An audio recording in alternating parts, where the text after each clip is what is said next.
নাই ছত্তীশগড়ৰ পৰা মই আহিছিলোঁ ইয়াত যি ৰাইডিঙাত উদয় চন্দ্ৰ শইকীয়াৰ হায়াৰ ছেকেণ্ডেৰী বিদ্যালয়খন আছে তেওঁলোকৰ সোণালী জয়ন্তী আছিল এই সোণালী জয়ন্তীৰ মোক মাতিছিলে আৰু তাত এটা উদয় চন্দ্ৰ শইকীয়াৰ আবক্ষ মূৰ্তি আজি উন্মোচন কৰিছোঁ তেখেতৰ সুযোগ্য সন্তান বিষ্ণুপ্ৰসাদ প্ৰাক্তন সাংসদ প্ৰাক্তন মন্ত্ৰী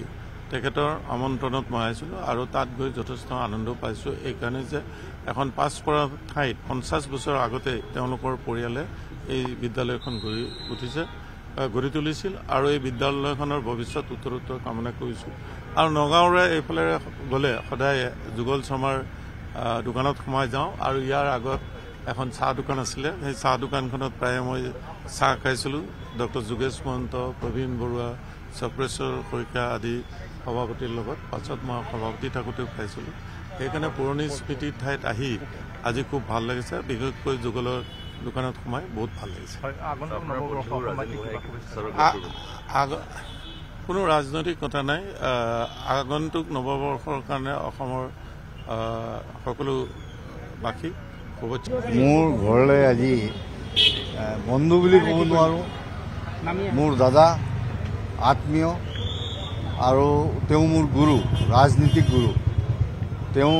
লগত থাকি মই 27 বছৰ আগতে বহুত শিকিছোঁ আৰু বৰ্তমানো শিকি আছোঁ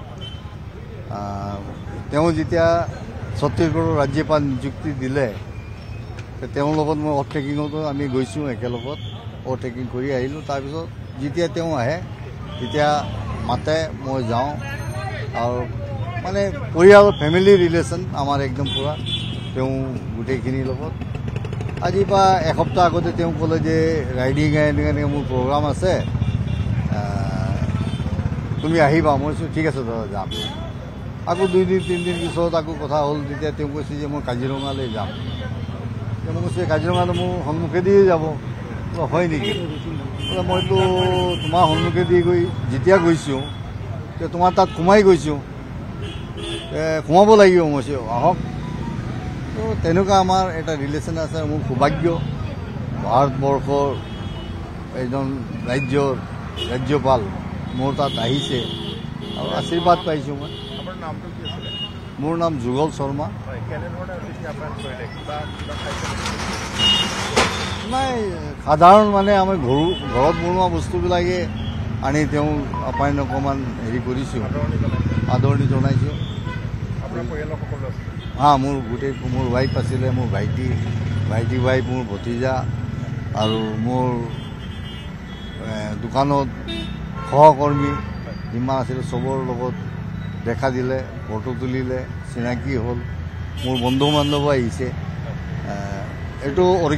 আজি যে কাৰ্যসূচী আছিলে টোটেলি নন পলিটিকেল পলিটিক্সৰ ইয়াৰ ভিতৰত কোনো ধৰণৰ একো হেৰি নাছিলে কোনো হেৰি নাছিল ধন্যবাদ আপুনি বিচৰা বাতৰি পাব কেৱল নিউজ 18 এপত নিউজ 18 এপ ডাউনলোড কৰিবলৈ স্কেন কৰক এই QR কোড গুগল প্লে ষ্টৰতো পাব এই নিউজ 18 এপ